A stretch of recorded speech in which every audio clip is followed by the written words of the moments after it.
Assalamualaikum warahmatullahi wabarakatuh.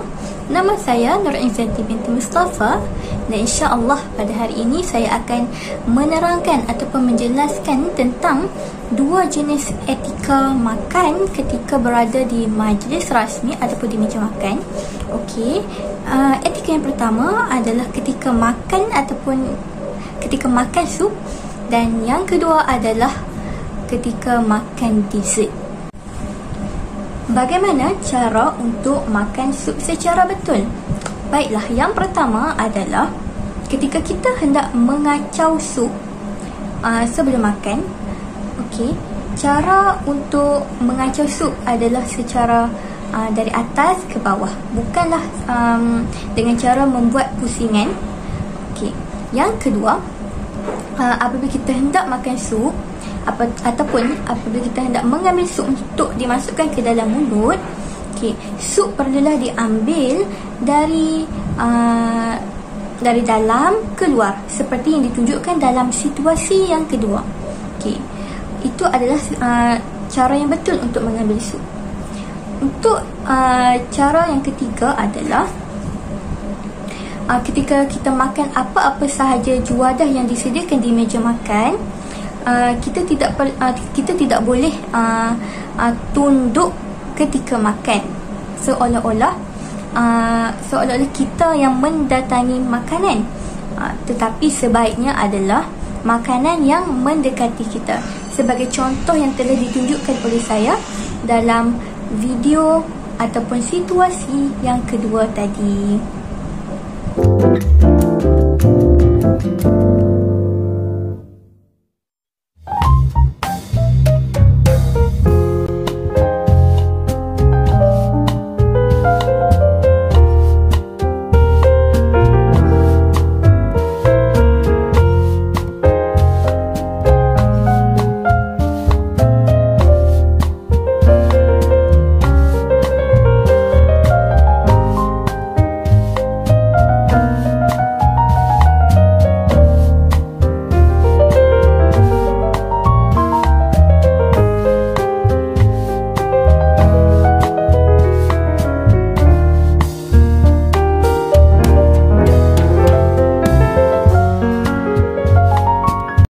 Cara yang kedua adalah etika makan dessert yang betul.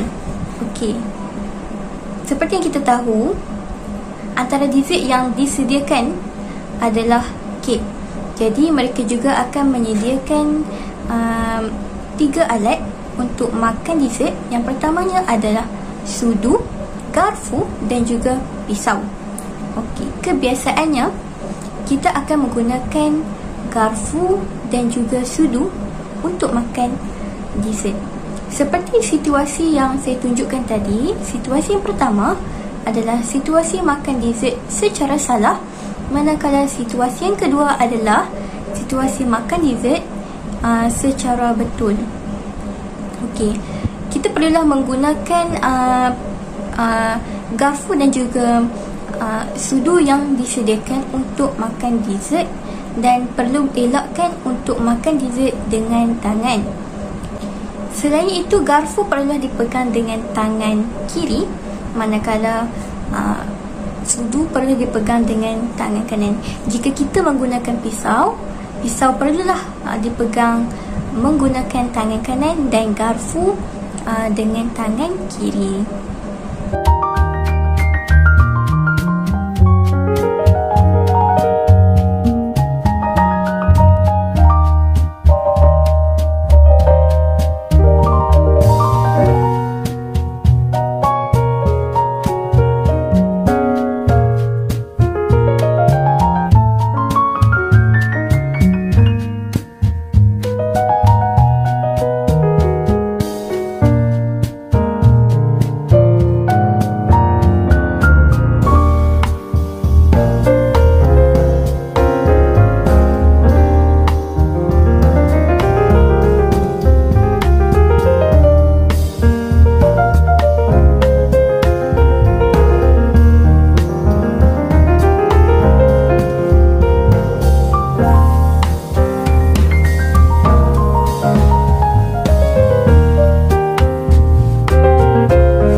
Assalamualaikum warahmatullahi wabarakatuh.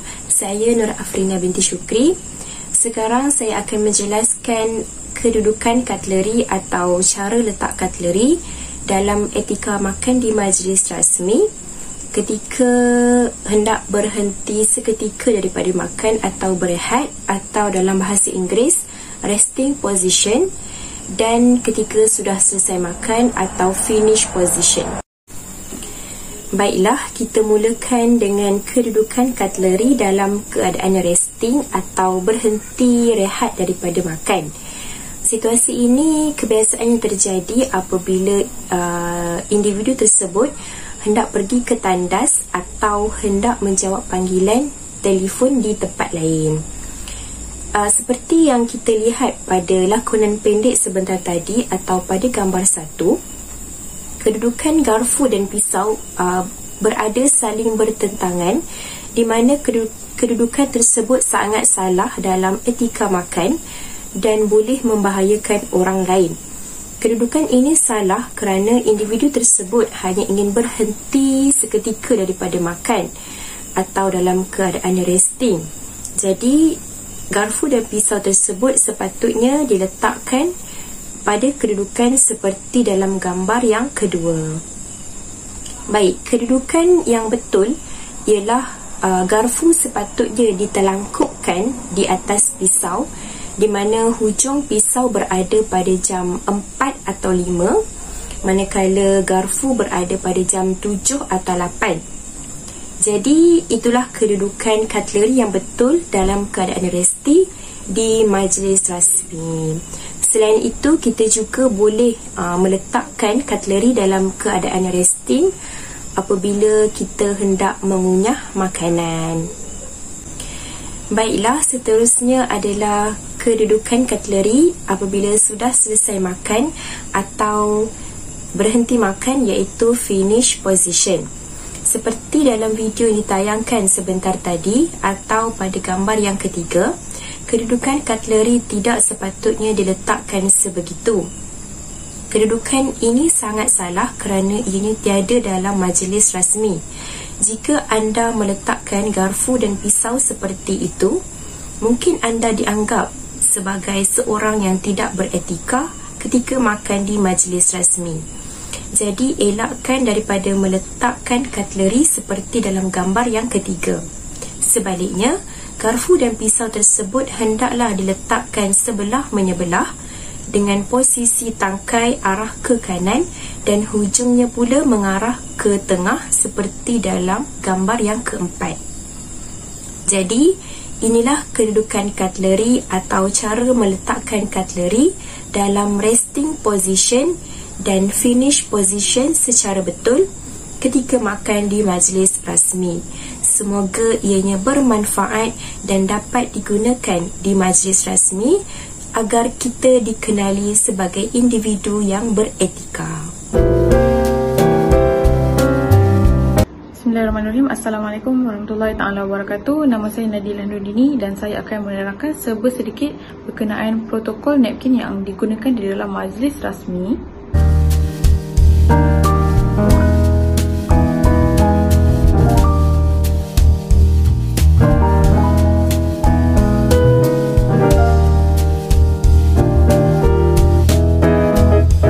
Secara umumnya, napkin dibentukkan di atas pinggan dan kedua digulungkan di bahagian kiri pinggan, dan para tetamu boleh mula untuk mengambil napkin, letakkan di atas riba setelah pengacara majlis mengucapkan para tetamu dijemput untuk menjamu selera.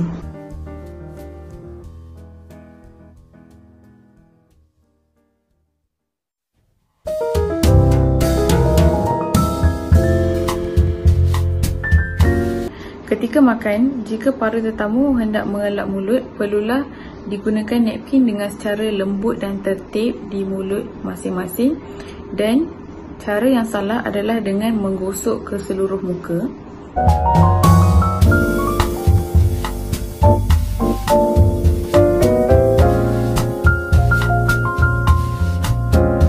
Setelah makan, napkin hanya diambil di riba dan diletakkan di bahagian kiri meja, ataupun boleh juga untuk lipatkan napkin dan letakkan di bahagian kiri meja.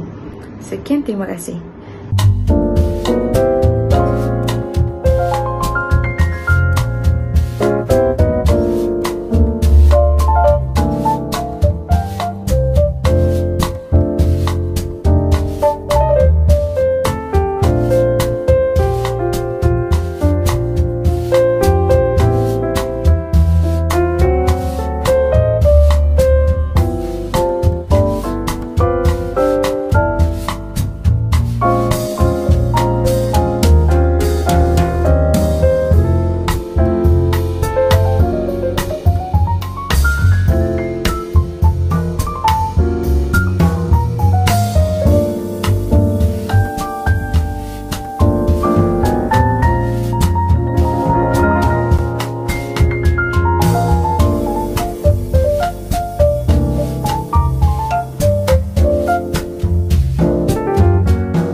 Bismillahirrahmanirrahim. Assalamualaikum warahmatullahi wabarakatuh.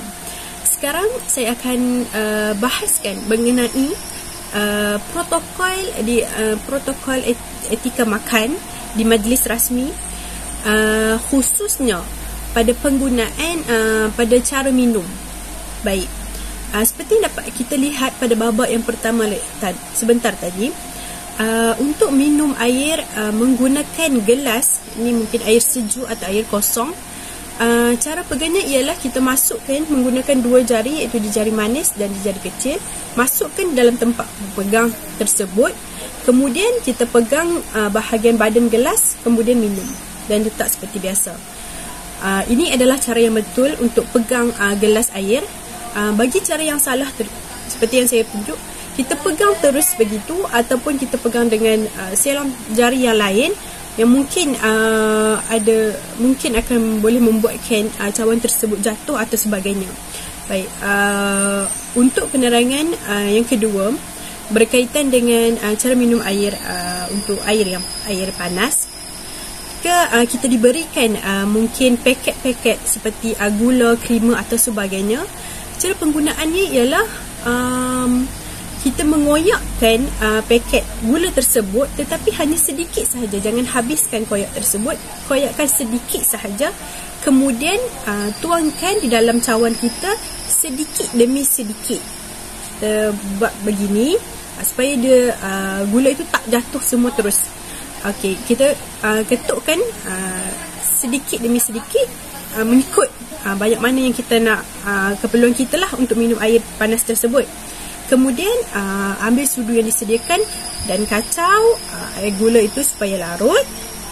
Untuk minum pula, kita perlu letakkan semula sudu tersebut di atas piring yang disediakan, dan barulah kita ambil cawan tersebut dan minum seperti biasa, kemudian letak balik. Sudu tersebut hendaklah diletakkan semula di atas piring yang disediakan. Okey, baik. Untuk penggunaan yang salah pula, seperti yang saya tunjuk, pertamanya kita mengambil gula tersebut dan mengoyakkan paketnya ke semua. Mengoyakkan ke semua untuk membuka paket tersebut. Kemudian kita tuang dengan kurang sopan lah. Kita terus tuang ke semuanya dalam tu dengan gaya begitu. Kemudian kesalahan yang seterusnya ialah selepas kita mengacau gula tersebut supaya larut, kita biarkan sudu tersebut terbiar di dalam cawan tersebut dan kita terus minum dengan sudu itu sekali. Itu adalah gaya yang salah yang tidak dibenarkan di dalam mana-mana protokol majlis rasmilah ketika makan. Seperti yang saya cakap, sudu tersebut perlulah diletakkan di dalam piring yang disediakan. Bila kita minum sekali dengan sudu tersebut, itu adalah salah satu etika yang salah lah di dalam majlis-majlis rasmi. Baik, ini sahaja contoh cara minum. Minum sama ada menggunakan gelas ataupun menggunakan cawan yang betul dan yang tidak betul untuk kita amalkan. Semoga bermanfaat. Terima kasih. Assalamualaikum warahmatullahi wabarakatuh. Sampai di sini sahaja penjelasan daripada kumpulan kami berkaitan etika makan di majlis rasmi. Semoga ianya bermanfaat dan maafkan kami jika terdapat kesalahan. Terima kasih dan jumpa lagi.